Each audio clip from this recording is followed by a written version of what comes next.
In the video for today, I'm going to show you how to create dual apps for an Android phone in 2025. The video for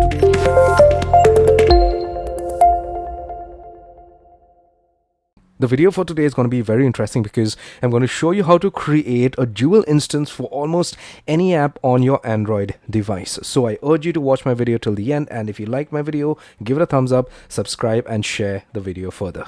So get hold of your Android device. Once you do that, I want you to get to settings directly for your phone. Once you're here, get to apps, or you could get to app settings or whatever it is on your phone. You may have a Samsung or a Huawei phone or whatever it is. The settings may just vary, but it is the same thing. Okay, get to your app settings, and once you're here, you scroll down and check for cloned apps or dual instance apps or whatever, dual app or whatever the term is on your phone. So say for instance, if you want to clone the Facebook application, so you could checkbox this and a copy of Facebook would have been created on your phone. You get back to your home screen and you could see that you have a dual instance for Facebook created out here, on which you could log into using a different email and a password for another Facebook account of yours. Not just Facebook, you could go ahead and clone Telegram, WhatsApp, YouTube.